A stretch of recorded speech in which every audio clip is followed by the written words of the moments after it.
ओम नमो भगवते वासुदेवाय।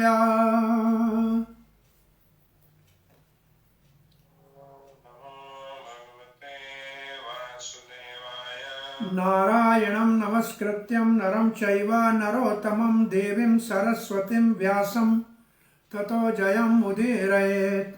नष्टप्रायेषु भद्रेषु नित्यं भागवत सेवया भगवती उत्तम श्लोकिर्भक्तिर्भवति नैष्टिकी। कृष्णाय वासुदेवाय देवकी नंदनाय च नंदगोपकुमाराय गोविंदाय नमो नमः। जय श्री कृष्ण चैतन्य प्रभु नित्यानंद श्री अद्वैत गदाधर शिवासादि गौर भक्त वृंद। हरे कृष्णा कृष्ण कृष्ण हरे हरे, हरे राम राम राम हरे हरे। हरे कृष्णा।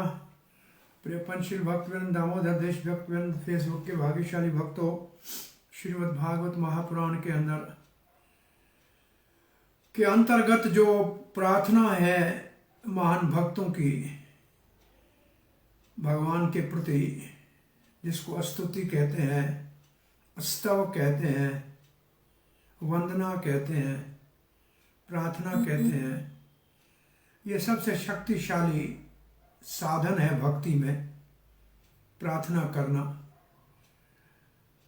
तो हम ब्रह्मा जी की प्रार्थना सृष्टि के करने के विधि विधान को भगवान से पूछने के लिए ब्रह्मा जी ने तपस्या की। 100 साल देवताओं का भगवान का दर्शन हुआ।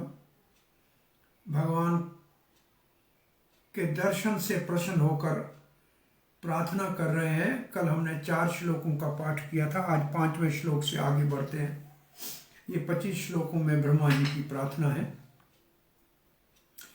ब्रह्मा जी कह रहे हैं, ये तो त्वदीया चरणारंभोज कोश गंधम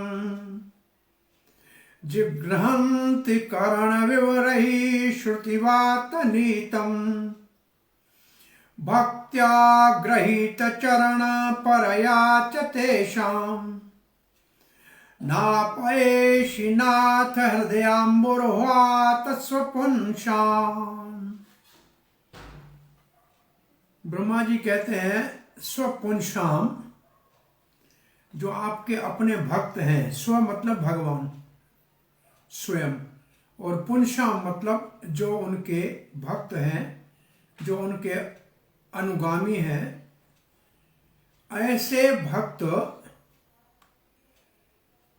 का हृदय आप नहीं छोड़ते हैं। ना पयेषि नाथ हृदय अम्बरोह। हे नाथ, ब्रह्मा जी कहते हैं, हे नाथ, ऐसे भक्तों के हृदय कमल को आप नहीं छोड़ते हैं, उसको अपना निवास बना लेते हैं। तो वैसे भगवान तो सबके हृदय में परमात्मा के रूप में है, लेकिन प्रकट रूप से भक्त के हृदय में निवास कब करते हैं? भक्त्या गृहीत चरण परया च तेषाम्। भक्ति के द्वारा। कौन सी भक्ति? परया, प्रेम भक्ति। वो भक्ति जिसमें भगवान का प्रेम प्रचुर मात्रा में है, उनसे वो आपको अपने बस में कर लेते हैं और आप उनके हृदय को छोड़ के कभी नहीं जाते हैं। तो ये प्रेम रूपा भक्ति कैसी है? कैसे इसको प्राप्त की जाए? साधन क्या है? ये तो त्वदीय चरणाम्बोज कोश गंधम जिगरन्ति। जो भी भाग्यशाली भक्त भगवान आपके चरण कमलों के कोश, उनके कमल के बीच में कोश होता है, उसके बीच में कोश, उसका मध्य, उसमें होती है गंध, बहुत सुगंध होती है, और इतनी सुगंध होती है कि भंवरे उसके ऊपर मंडलाते रहते हैं। जिघ्रंति का मतलब सूंघना, गंध को सूंघा जाता है। ये कविता के भाव में लिखते हैं, कैसे सूंघा जाएगा? कर्ण विवरही, यहां कर्ण कह गया, कान के साथ, कान के द्वारा सूंघा जाएगा। कर्ण कान, विवरही जो खुले पड़े हैं, कर्ण विवरही दोनों कानों के द्वारा। श्रुतिवात नीतम, श्रुतिवात नीतम,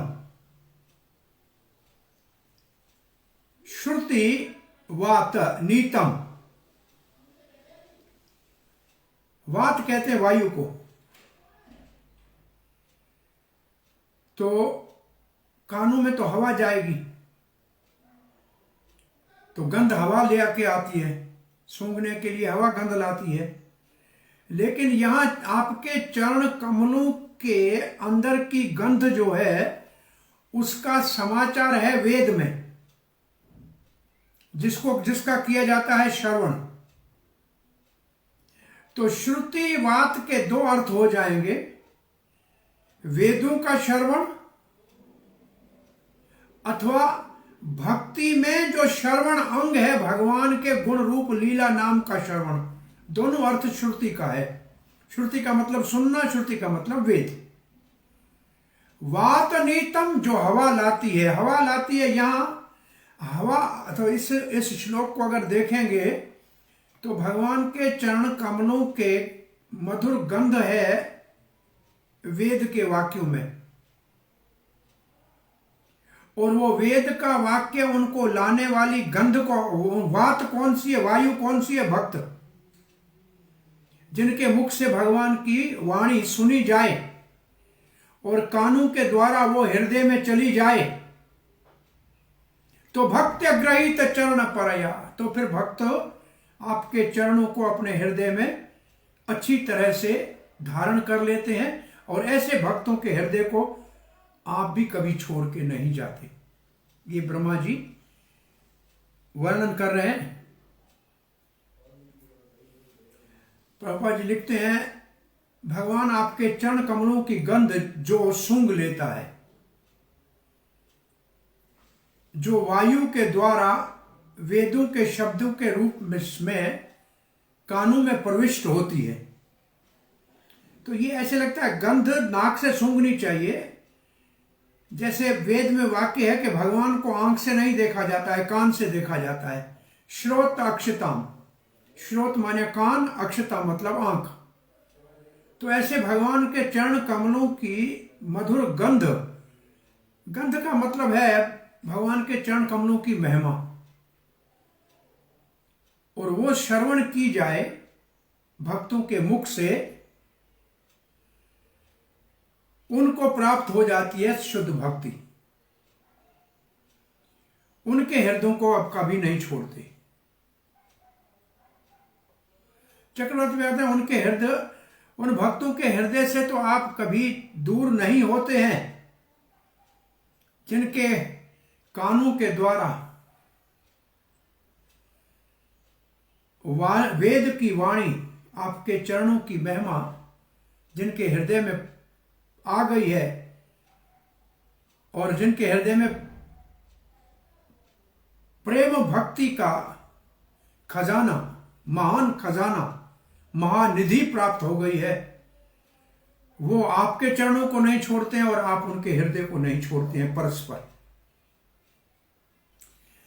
चक्रवर्ती पाद लिखते हैं, ये श्लोक 5वां और 6ठा निराकारवादी ज्ञानियों और भक्तों के बीच में जो अंतर है उसका वर्णन कर रहा है। तो जो निराकार उपासक हैं, निर्विशेष उपासक हैं, उनको कहते हैं ज्ञानी, और जो भगवान के साकार सगुण रूप का, साक्षात भगवान के आदि रूप का दर्शन करते हैं, भक्ति करते हैं, उनको भक्त कहते हैं। इन दोनों साधकों के अंतर्गत ज्ञानियों और भक्तों के बीच में भक्त सफल होते हैं भगवान का सानिध्य प्राप्त करने में। ये 2 श्लोकों में वर्णन किया गया है, 5 और 6 में। श्रुति के दो अर्थ अभी आपको बताए। एक श्रुति का अर्थ वेद है और एक श्रुति का अर्थ श्रवण है। श्रवण भक्ति का अंग है और श्रुति वेद के अंतर्गत गीता भागवत सब आ जाते हैं।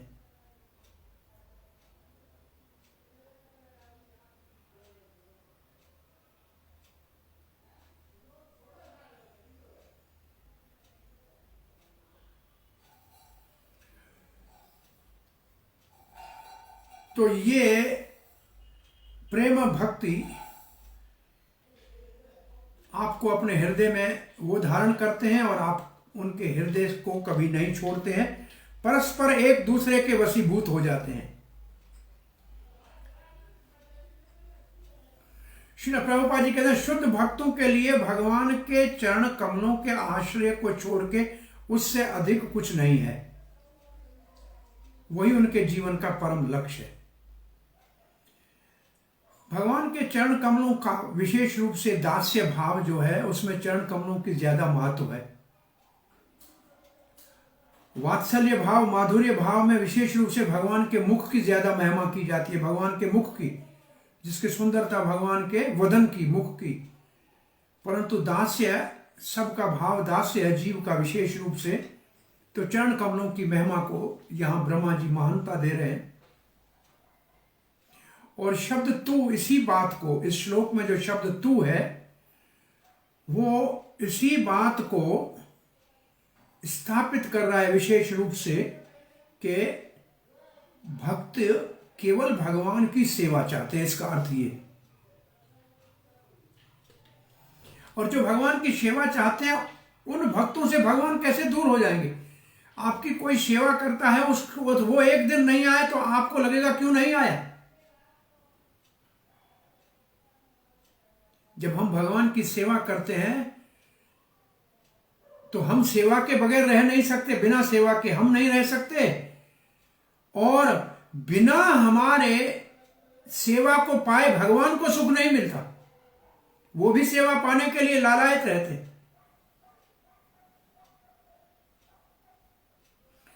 और ये भगवान और भक्त के बीच में दिव्य संबंध है।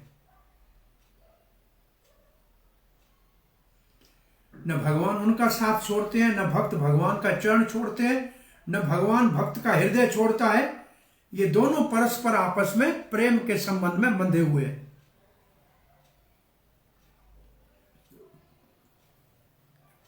निराकारवादी तो भगवान के चरणों को ही नहीं मानते, चरण ही नहीं है भगवान के, तो उनके हृदय में भगवान कैसे आएंगे?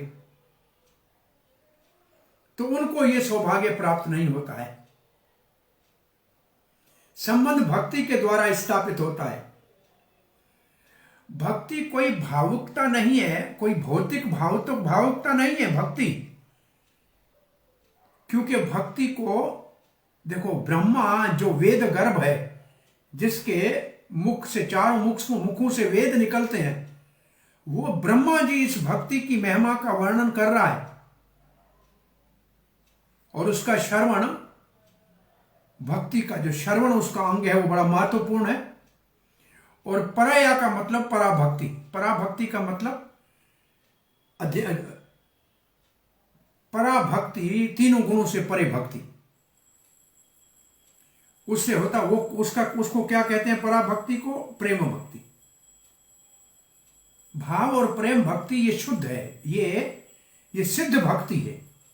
इसका मतलब ऐसे कौन से भक्त हैं जो भगवान के चरण कमल हृदय में धारण करते हैं और भगवान जिनके हृदय में रहते हैं, वो सिद्ध भक्त है, साधक नहीं है, सिद्ध है, भगवान में आसक्त है। इसका मतलब वो परफेक्ट भक्त है। पहले वो प्रैक्टिस नहीं कर रहे हैं, वो परफेक्ट पहले से हो चुके हैं। ये आप सबने एक कथा सुनी होगी, ये भक्तों की कथा नहीं, परम सिद्ध प्रेम भक्ति के, माधुर्य भक्ति की परिकाष्ठा राधा रानी के गर्म दूध की महिमा, ये जहां एक बार हम द्वारका यात्रा के अंतर्गत गए थे बिंदु सरोवर। वहां राधा रानी स्नान कर रही थी और रानियों के साथ श्री कृष्ण द्वारका से आए थे। सब यदुवंशी सब आए थे। स्नान करते ही कृष्ण ने राधा रानी को याद किया। राधा रानी ने कृष्ण की बड़ी सुंदर रत्न सिंहासन पे पूजा की। भगवान की रानियां आश्चर्यचकित हो गई। सब रानियां राधा रानी से मिली और रुक्मणी राधा रानी की सेवा करके भोजन आदि खिलाकर कृष्ण के चरण सम्मान करने जब गई तो सोया हुए नहीं पाया कृष्ण को। अब क्यों जाग रहे हैं द्वारकाधीश? बोला राधा नहीं सोई है तो मैं कैसे सोऊंगा। बोला मैं सुला के आई, खिला के। बोला नहीं, गर्म दूध पीती है। गाय का गर्म दूध पीने के बाद राधा सोती है। बोला मैं जाती हूं। और तत्काल रुक्मणी लक्ष्मी है, स्वर्ण बर्तन में दूध को गर्म किया, बहुत अच्छा दूध राधा रानी को अर्पण किया और वापस आके जैसे कृष्ण के चरणों को संवहन करने के लिए हाथ लगाया तो बड़े बड़े फफूंदे जले हुए निशान कृष्ण के चरण पड़े। अरे गोविंद, आप कहीं गए नहीं, आपके चरण कैसे जल रहे? बोला रुक्मणी राधा को आपने गर्म दूध दिया, उनके हृदय में मेरे चरण रहते हैं। ये उस गर्म दूध से चरणों में फफोंदे हो गए हैं। तो ये उस स्तर के भक्तों की बात कर रहा है ब्रह्मा जी, जिनके हृदय में भगवान के चरण सदा। वो हनुमान जी ऐसा भक्त है जो छाती खोल के सीताराम को दिखाता है।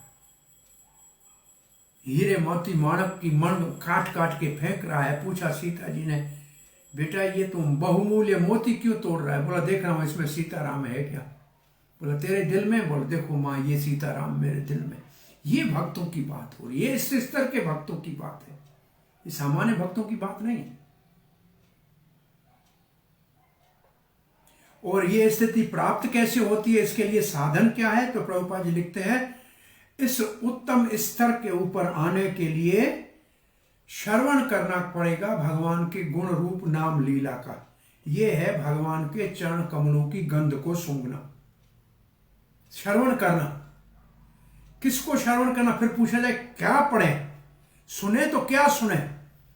शृण्वतां स्वकथा कृष्ण पुण्य श्रवण कीर्तन। सुनना है तो जो भगवान के मुख से भगवत गीता कही गई है वो सारे वेदों का सार है। सर्वोपनिषदो गावो दोग्धा गोपाल नंदना। वो सारे वेद शास्त्र गाय बने तो गोपाल नंदन कृष्ण ने उससे गीता अमृत निकाल के और बछड़े रूपी अर्जुन के माध्यम से हम सब भाग्यशालों के लिए उपलब्ध कर दिया है। धीरजवान बनो और पियो। और स्वकथा क्या है? जो स्वयं भगवान श्री कृष्ण की कथा श्रीमद् भागवत में है, ये स्वकथा है। ये श्रवण करने से इस भक्ति को निश्चित रूप से भक्त प्राप्त करता है, अगर वो गंभीर है, सिंसियर है और सरल है, सिंपल है। सिंप्लिसिटी एंड सिंसियरिटी, दो चीजें चाहिए।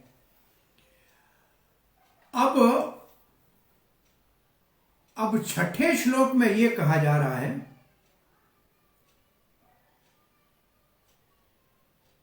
कि संसार के दुख तब तक हैं जब तक भगवान के चरणों का शरण नहीं लिया। तो अब जो श्लोक हमने पढ़ा है पांचवा, ये है शुद्ध भक्ति, जिसमें भगवान प्रेम और भक्त प्रेम के स्तर पे है। इस श्लोक में दो स्तर है भक्तों के, एक अनर्थ निवृत्ति कर चुका है और एक अनर्थ निवृत्ति में लगा हुआ है। तावद भयम द्रवेण देह स्वरन निमित्तम शोक स्पृह परिभवो विपुलश्च लोभ तावन ममेति असद अवग्रह आरति मूलम यावन्न ते अंगरिहिम अभयम प्रवेणित लोक। तावद, तावान, जब तक। तावत का मतलब जब तक, और यावन का मतलब जब। जब तक कोई ये नहीं करेगा तब तक ये रहेगा। तो क्या नहीं करेगा, पॉजिटिव ये है, अगर कोई यावन नते, जब तक उन्होंने प्रवीण लोक, जब तक सब लोगों ने अभयम प्रवीण, भय से मुक्त करने वाले आपके चरण कमलों का अंग्रिम शरण नहीं लिया है, जब तक आपके चरण कमलों का शरण नहीं लिया है समाज, इंसान ने, मानव ने, तब तक उनके लिए यह समस्या होगी। और इसको दूसरे प्रकार से कहें, जिन्होंने शरण लिया है उनके लिए ये समस्या है ही नहीं। तो ऐसे पॉजिटिव ये हो जाएगा। तो समस्याएं क्या है? भय, हमेशा भयभीत रहेंगे। किस चीज के लिए भय होगा?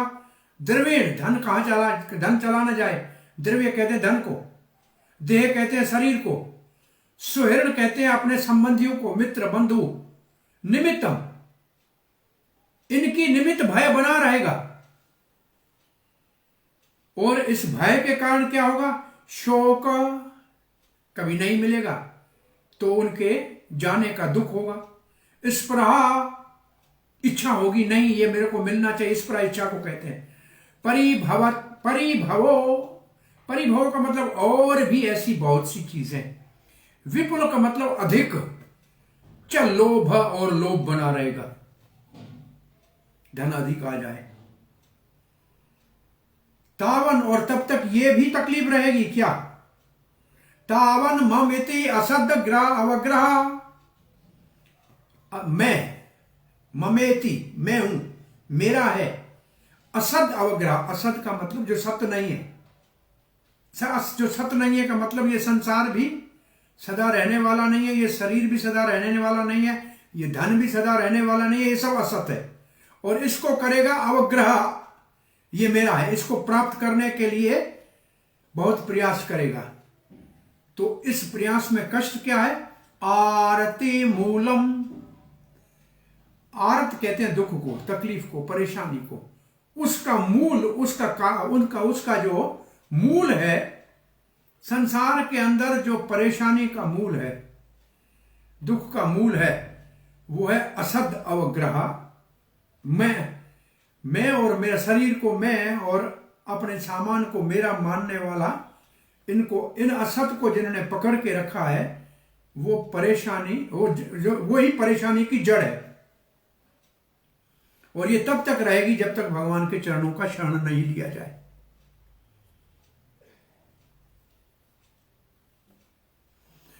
हे भगवान, ब्रह्मा जी कहते हैं, संसार के लोग भौतिक परेशानियों से बड़े परेशान हैं, सदा भयभीत हैं। धन की रक्षा करने में, शरीर को स्वस्थ रखने में, मित्रों के साथ बनाए रखने में हमेशा परेशानी से दो चार होते हैं।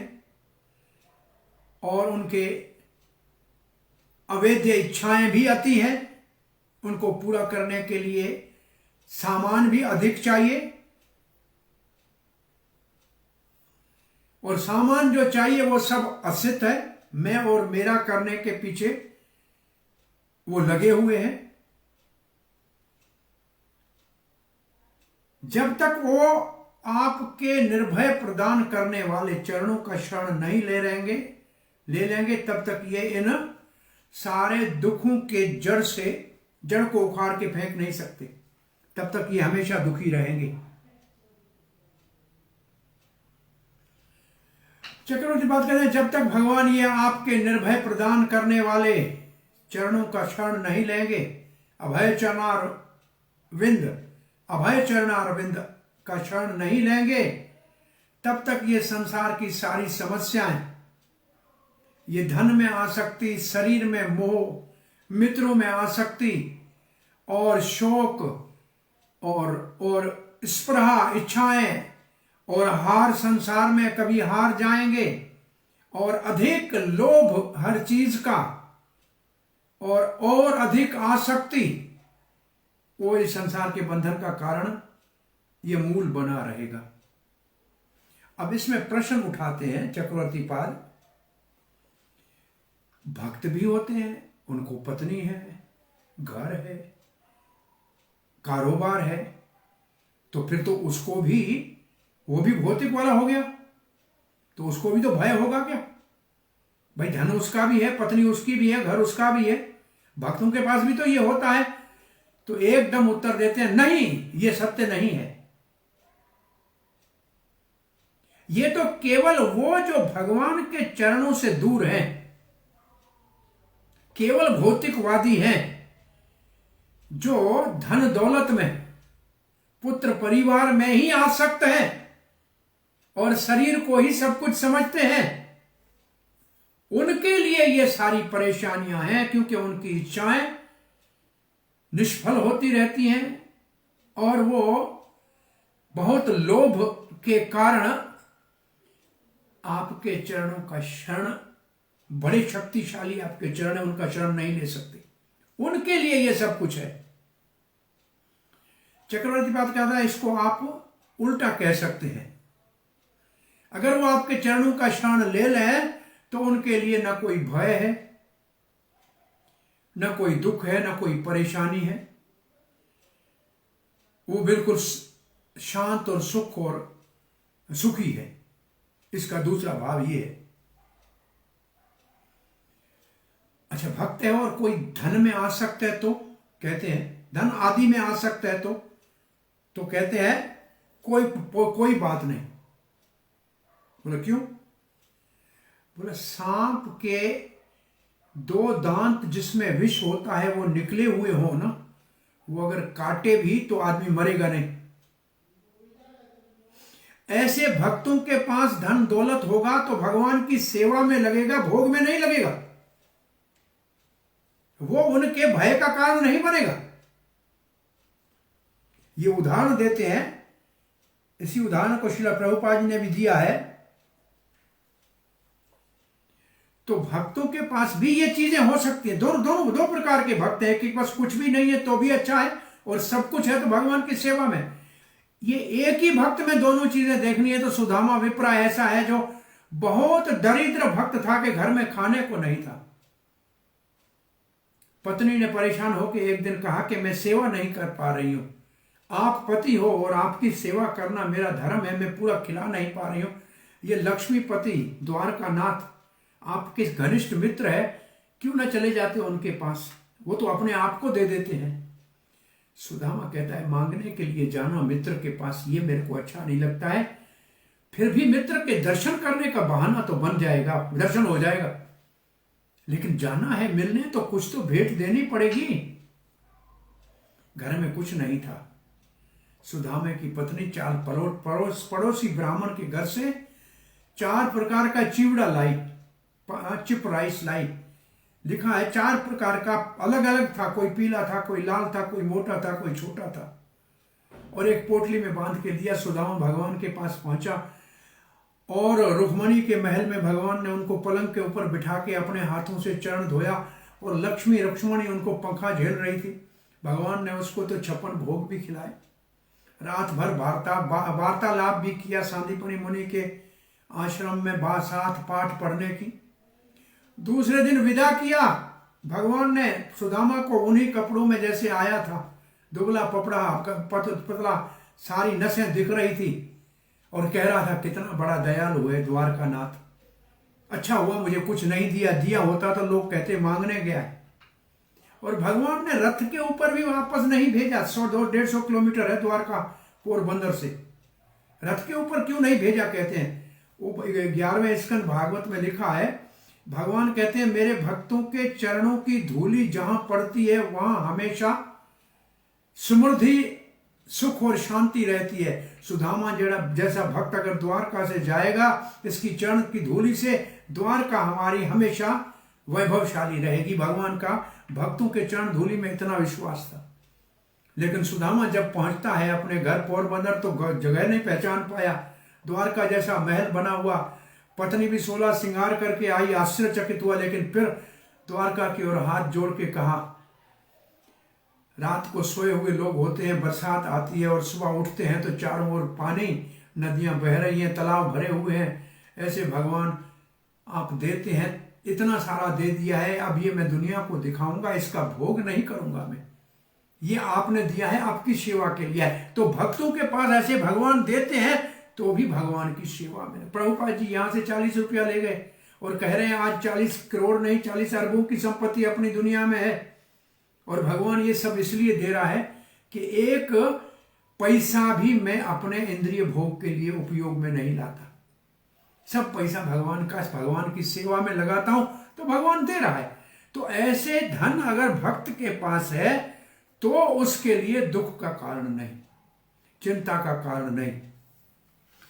और ब्रह्मा जी का एक और श्लोक 10वें स्कंद के 14वें अध्याय में है, ऐसा ही श्लोक है। चक्रवर्ती पाद कहते हैं, तावद रागाद्य स्तेनास्तावत कारागृहं गृहम् तावन मोहो अंग्रही निगड़ो यावत कृष्ण नते जनाः। जब तक कोई कृष्ण का जन नहीं हुआ, जैसे हरिजन, ब्रज जन, ऐसे कृष्ण जन, कृष्ण जन मतलब कृष्ण का आदमी नहीं हुआ, जब कोई भगवान का भक्त नहीं हुआ अथवा कृष्ण भक्त नहीं हुआ, कृष्ण जन नहीं हुआ, तब तक तावद, तब तक रागाद्यस्तेना, राग आदि का मतलब राग द्वेष चोर है जो उसके चित्त को चुरा लेंगे। तावद कारागृहं गृहम्, तब तक घर जेल खाना है जब तक हम भगवान के नहीं बन गए। भगवान घर में आ गया तो घर वैकुंठ हो गया। तावान मोहं गृही निगुड़ो, तब तक संसार के धन पुत्र परिवार का मोह पांव की बेड़ी और हाथ की हथकड़ी है, जब तक भगवान के नहीं बन गए तब तक ये बंधन है। भगवान के बन गए तो ये सब बंधन समाप्त। और चक्रवर्ती पाद लिखते हैं,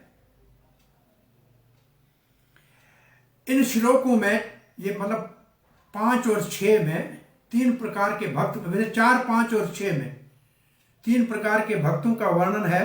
एक तो शुद्ध भक्त जिसकी बात की, जो आपकी कथा सुनते हैं, उनका चरण कमल आपके हृदय में और आप उनके हृदय में, ये तो है शुद्ध भक्त। दूसरे जो इस लाइन में पहले कहा गया है इस श्लोक में, यावत भगवान आपके अभय प्रदान करने वाले, भय से मुक्त करने वाले चरणों का शरण नहीं लेते हैं तब तक दुखी है। इसका मतलब जिन्होंने ये कर लिया वो अनर्थ निवृत्ति से हो गया। परंतु जो अभी भी असत ग्रह ममेति कर रहे हैं और सारे दुखों का जो जड़ है वो अभी पकड़े हुए हैं, वो अभी अनर्थ निवृत्ति तक नहीं पहुंचे हैं, वो ऐसे भक्त हैं। ये 3 भक्तों का यहां वर्णन है। श्रील प्रभुपाद ने भी ऐसा ही प्रश्न उठाया है, ऐसा ही प्रश्न उठाया है जैसा चक्रवर्ती पाद ने उठाया।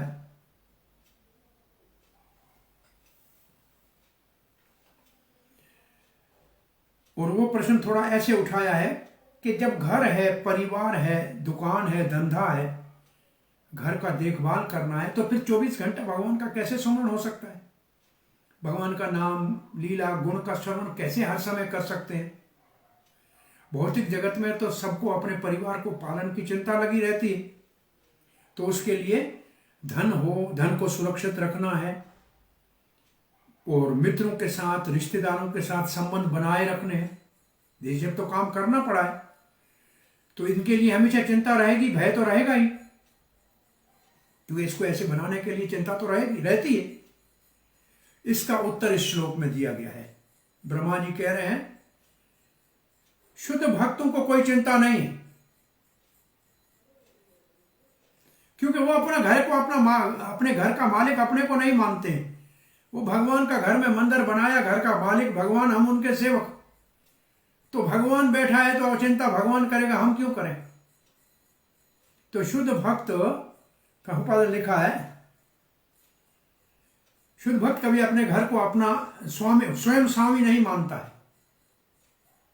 वो सब कुछ भगवान को समर्पण कर देता है, इसलिए उसको कोई चिंता नहीं है घर परिवार को पालन पोषण करने की। भगवान सारी व्यवस्था करता है उसको इस श्लोक के ऊपर विश्वास होता है। प्रभुपाद ने लिखा नहीं है, लेकिन इसके अंदर भाव ये है, जब भगवान ने भगवत गीता में कह दिया है अनन्यास चिंतयन्तो माम ये जनाः परिपासते तेषां नित्यभियुक्तानां योगक्षेमं वहाम्यहम्। भगवान ने कह दिया है जो मेरा चिंतन करता है उसकी कमी को पूरा करता हूं और जो है उसको मैं रक्षा करता हूं, तो फिर मेरे को चिंता करने की क्या जरूरत है। तो भगवान सब कुछ कर लेते हैं।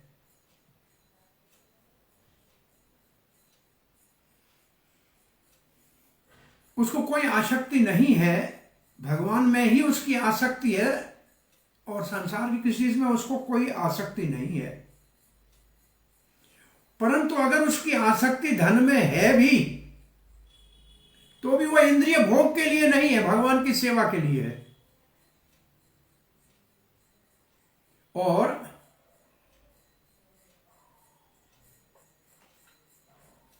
ऐसे लगता है कभी कभी सामान्य लोग जैसे धन कमाते हैं ऐसे भक्त भी धन कमा रहे हैं, लेकिन फिर भी दोनों के अंदर, उन दोनों की मानसिकता में बहुत बड़ा अंतर है। सामान्य लोग धन कमाता है इंद्रिय भोग के लिए और भक्त के पास धन भगवान की सेवा के लिए, तो इन दोनों में कोई अंतर नहीं है। और यहां वही उदाहरण दिया हुआ है, सांप के विशीले दांत निकलने के बाद सांप काटने से मारता नहीं है, ऐसे धन भगवान की सेवा में लगने के लिए है तो कभी पतन का कारण नहीं बनता। शुद्ध भक्त भौतिक जगत के बंधन में नहीं पड़ता सामान्य लोग की तरह। अब 7वां श्लोक पढ़ने जा रहे हैं। अब कर्मियों का वर्णन करना जा रहा है। सिर्फ कर्म करते हैं और उसके फल का भोगते हैं, उनको कुछ लाभ नहीं है। एक श्लोक में कर्म का है, एक में मूर्खों का वर्णन है और एक में है तो ज्ञानी बड़े विद्वान होते हुए भी सुख नहीं पा सकते, उनका वर्णन है। ये 2-3 श्लोकों का वर्णन ऐसे है। दैवेन ते हत धियो भवतः प्रसंगात्। वो भगवान मानो प्रश्न पूछते हैं, ऐसे चक्रवर्ती पाद कह रहे हैं, अगर मेरे चरण कमलों का शरण लेने से इतना सुख मिल जाता है, संसार का दुख नाश हो जाता है, तो फिर सब क्यों नहीं लेते। इतना एक काम करना, मानो कि हरे कृष्णा जपने से सब काम हो जाता है, तो फिर लोग काहे के लिए परेशानी उठा रहे हैं। तो उसका उत्तर ये दे रहे हैं, दैवेन ते हत धियो भवत प्रसंगात्। देवेन का मतलब है भाग्य से, हर एक अपना कर्म और भाग स्वयं लाता है। तो देवेन का मतलब बाय फेट ऑफ मिसफॉर्चून, दुर्भाग्य से उसके ऐसे कुछ कर्म हैं। ते हत धियो, हत खत्म, और धियो बुद्धि नष्ट हो गई, उनकी हो गई बुद्धि नष्ट, बुद्धि हर ली गई। भवतः प्रसंगा, आपका प्रसंग, आपकी कथा नहीं सुनेगा। 3 घंटे बैठ के टेलीविजन के ऊपर सीरियल देखता रहेगा, लेकिन 1-आधा घंटा कथा नहीं सुनेगा, ये उसका दुर्भाग्य है। 1 घंटा बैठ के अखबार पढ़ेगा, पत्रिका पढ़ेगा, पर आधा घंटा गीता नहीं पढ़ेगा, ये उसका दुर्भाग्य है। देवेन ते का मतलब वो जो जिनका भाग उनके कर्मों ने बिगाड़ दिया है। हत धिया, बुद्धि चली गई, बुद्धि हर ली गई है। भवत प्रसंगा, आपके प्रसंग नहीं सुनता, आपकी कथा नहीं सुनता। सर्व अशुभ, तो आपकी कथा नहीं सुनता। कथा है कैसी आपकी? कथा है आपकी सर्व अशुभ उपशमनाद, सारे अशुभ नाश कर सकती है कथा आपकी।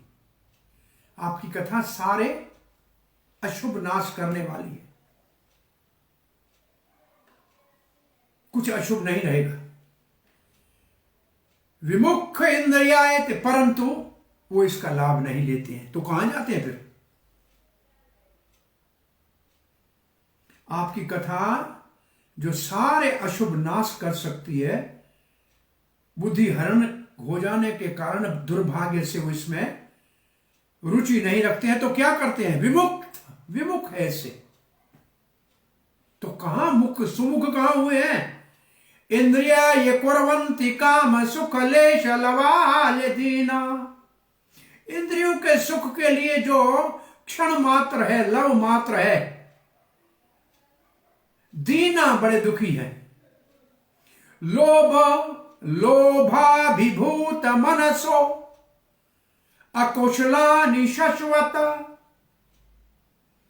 लोभ के कारण, लोभ से अभिभूत होकर मन उनका अकुशल, सदा ही अकुशल, कुशल का मतलब अच्छा, अकुशल का मतलब बुरा, सदा ही बुरे कर्मों में लगा होता। तो पूरे श्लोक को पढ़े, ये कर्मियों का वर्णन है। दैवेन तेहत धियो भवत प्रसंगात सर्व अशुभ उपशमनाद विमुक्त इंद्रिये कुर्वन्ति काम सुख के लेश लवाय दीना लोभाभिभूत मनसो अकुशलानि शश्वत।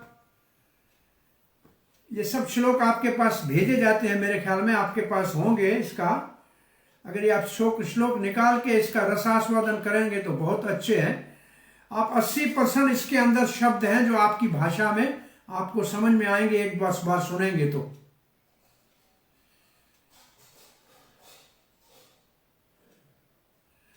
श्रील प्रभुपाद जी ने लिखा है कि बेचारे भगवान जिनका दुर्भाग्य है, अशुभ जिनका जीवन हो गया, जो श्रवण कीर्तन आपके प्रसंगों में रुचि नहीं रखते हैं, वो दुर्भाग्य वाले, उनका कोई भाग्य नहीं है। वो तो अशुभ कार्यों में लगते हैं इंद्रिय तृप्ति के, जिनमें क्षण मात्र सुख है। वो दुखी जिन्होंने अपनी बुद्धि को गंवा दिया अपराध के कारण, जिनकी इंद्रियां आपकी सेवा से बेमुख होकर आपका संग नहीं चाहती है, इसके लिए उनके लिए सब कुछ अशुभ हो गया और उनका मन लोभ से अभिभूत है। क्यों इतना लोभ करते हैं? थोड़े से इंद्रिय तृप्ति के लिए, और इसलिए शाश्वत सदा के लिए पाप कर्मों में लगे होते हैं। चक्रवर्ती पाद का ये भाव है। प्रश्न ये उठाया है, दोबारा कहते हैं, बार बार कहने में कोई आपत्ति नहीं है। अगर ये बात है कि मेरे चरणों कमलों का शरण लेने से जब सब दुख नाश हो सकते हैं, तो सब क्यों नहीं लेते? सब बुद्धिमान फिर भगवान के चरणों का शरण क्यों नहीं लेते? तो कहते हैं फिर तो और सब शरण ले ले तो कोई सुनिए दुनिया में रहेगा ही नहीं, सब भगवान के धाम चले जाएंगे।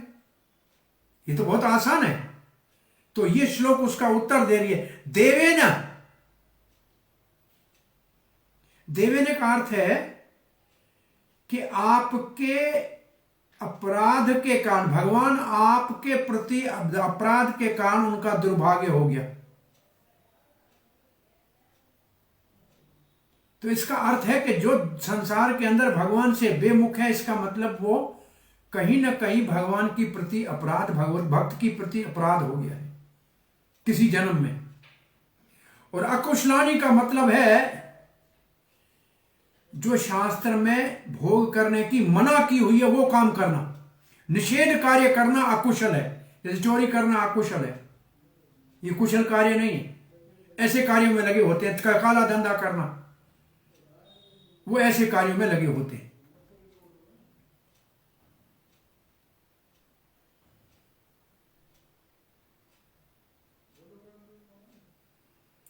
प्रभुपाद जी भी ऐसे लिखते हैं इसी भाव में, लोग क्यों नहीं भगवान के नाम कीर्तन, गुण कथा, कीर्तन, प्रसाद, इसमें लाभ क्यों नहीं भाग लेते हैं, जिससे पूर्ण रूप से दुखों से मुक्त हो जाए और जन्म मृत्यु से भी मुक्त हो? ऐसा क्यों नहीं करते? बस एक ही इसका उत्तर है कि दुर्भाग्य है, उनका दुर्भाग्य है। कैसे दुर्भाग्य है? देवेन। देवेन का मतलब, ये देवेन शब्द भगवत गीता में हमने पढ़ा है, अगर आपको याद है। हर कर्म के 5 अंग हैं। किसी को याद आता है? पंचेतानि कारणानि, हर काम के 5 अंग होते हैं। अधिष्ठान, कर्ता, चेष्टा। अधिष्ठान का मतलब शरीर, कर्ण, इंद्रियां, चेष्टा, एंडेवर, कर्ता, और देवेन 5वां देव है। यह 18वें अध्याय का श्लोक है। और उसमें श्लोक में भावार्थ में लिखा है देवेन सबसे बलवान है। देवेन का मतलब ये नहीं कि भगवान किसी को दुर्भाग्यवश बनाता है। उसके पूर्व ऐसे कर्म कोई हैं जो उसको याद नहीं है, लेकिन भगवान के जो हमारे साक्षी भगवान ने हमारे साथ हमारे कर्मों के रखे हैं, वो देव हैं। वो साक्षी देते हैं कि इन्होंने ये अपराध किए थे, इनको ऐसा दुख मिलना चाहिए। तो देवेन का मतलब हमारे कर्मों के जो अधिपति देवता है, उन्होंने जो हमारा भाग्य लिखा है इस दुनिया में, वो देवेन हो गया, जिसे विधाता कहते हैं। तो प्रभुपाद जी लिखते हैं the only answer to this question is that they are unfortunate. वो बेचारे बदकिस्मत है। क्यों? Because of supernatural control due to their offensive activities performed simply for the sake of sense gratification. क्योंकि उन्होंने इंद्रिय तृप्ति के ही कार्यों में अपने आप को लगाया, और भगवान, अपराध क्या हुआ? पैदा करने वाला भगवान, पालन करने वाला भगवान, जन्म, वो हमारा सब कुछ, उसकी आज्ञा का उल्लंघन करके और स्वयं स्वामी बनने की मूर्खता करना, ये अपराध है।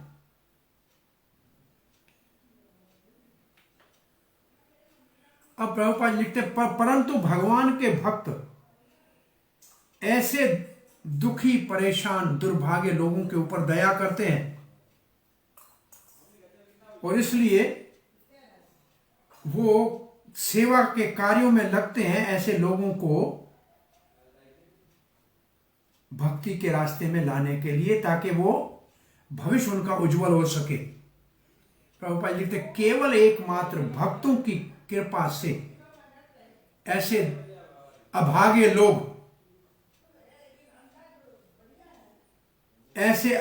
लोग दिव्य सेवा में लग के उच्च स्तर के ऊपर आ सकते हैं। तो इसका अर्थ ये प्रभुपाद जी असल में देखा जाए तो स्वयं अपने लिए कह नहीं रहे हैं, लेकिन ये पाश्चात्य देश, ये वेस्टर्न वर्ल्ड के दुर्भाग्य लोग, अभागे लोग, नशे में लिप्त जीवन को व्यर्थ गंवा रहे थे, उनके ऊपर दया करके और उनको उच्च स्तर पे उठाकर भक्त बना दिए प्रभुपाद जी ने। ये अंतिम लाइन है। असल में प्रभुपाद जी ने जो कार्य किया है वो दिखाई दे रहा है। और भक्त ऐसा कार्य करते हैं ऐसी जगहों पे जाकर, जो बेचारे लोग इस बात को जानते ही नहीं हैं, उनको भक्ति के रास्ते में लगाते हैं। अब ये जो है, ये है मूर्ख, उनके ऊपर दया आती है, क्योंकि ये दया जो प्रभुपाद ने शब्द लिखा है इस 7वें श्लोक के तात्पर्य में, ये 8वें श्लोक में ब्रह्मा जी का भाव है। प्रभुपाद ने पहले दे दिया कि दोनों श्लोकों में, ये तीनों पे, चारों श्लोकों में ये लगेगा कि भक्त दया करना चाहते हैं, क्योंकि वो दुखी लोगों को देख नहीं सकते। क्या दुख है इन ऐसे मूर्खों के? क्षुत्त त्रिट्ट त्रिधातु भीमा मोहो अर्ध्यमाना। क्षुत्त कहते हैं भूख को, भूख। त्रिट कहते हैं प्यास को। त्रिधातु भी, कफ, वात, पित्त। इमा मोह, इनके द्वारा बार बार मोह, आर्द्यमाना, आर्द्यमाना, आर्द्यमाना दुख, तकलीफ, परेशानी, इससे हमेशा दुखी होते हैं। भूख, प्यास, और ये जो आयुर्वेद में है कफ, पित्त, वात, इनसे हमेशा पीड़ित होते हैं। ये हुआ शरीर का दुख। अब बाहर से क्या दुख आता है? शीत उष्ण वात वर्षई इतरैतराश्च। बाहर से प्रकृति के सर्दी, गर्मी, तूफान, वर्षा, इतरैत्राच, और एक व्यक्ति दूसरे व्यक्ति के प्रति जो झगड़ा करता है, अथवा ऐसे और से बहुत कारण, और अंदर से क्या इसका रोग है, ये सब दुख है इस मूर्ख के लिए, इस दुनिया में ये सब भोग रहे हैं। कामाग्ने अच्युत रुष्याच सुदुर्भरणे दुर्भरेण। काम अग्नि, काम अग्नि, काम अग्नि का मतलब जो कामनाओं से भरा है, अथवा जिसके अंदर काम भोग की आग जल रही है। और अच्युत रुषा, रुषा कहते हैं क्रोध को। अच्युत का मतलब जो कभी समाप्त न हो, कभी न समाप्त होने वाला क्रोध, सदा क्रोध में भरे, काम और क्रोध में भरे हुए, इसका मतलब। काम क्रोध लोभ नरक द्वारम, ये भगवत गीता का श्लोक है। ये काम क्रोध दोनों है। च सुदुर्भरेण, सुदुर्भरेण, उन बेचारे को इतने इन सब को ढोना, इसको उठाना, इसको भरण करना अनबियरेबल, ये इसको उठा नहीं सकते। समपश्यतो मम उरुकर्म सीदते में। समपश्यतो, समपश्यतो, जब इन लोगों का ये दुख देख रहा हूं, अपने अंदर से और बाहर से ये भोग रहे, इनको देखते मन और कर्म सीदति में, भगवान मेरा मन, हे उरुकर्म, हे महान पराक्रमी भगवान, उत्तम कर्म करने वाले भगवान, मेरा मन बहुत सीदति में, बड़ा अंदर पीड़ा हो रही है, ये बेचारा इतना दुखी है। ये है एक वैष्णव का भाव। इस संसार में ये लोग आपको सब मिलेंगे। उरुकर्मा को प्रभुपाद ने लिखा है, वो ग्रेट एक्टर उरुकर्मा, बड़े काम करने वाले, अद्भुत कार्य करता, हे मेरे भगवान। ये बेचारे दुखी लोग निरंतर सदा के लिए भूख प्यास, अति सर्दी गर्मी, वात पित्त कफ और वर्षा, इनसे दुखी हैं, काम की अग्नि से जलते हैं और क्रोध समाप्त नहीं होता है। इनके ऊपर मुझे तो दया आती है भगवान, ये देख के मैं बहुत दुखी हो रहा हूं।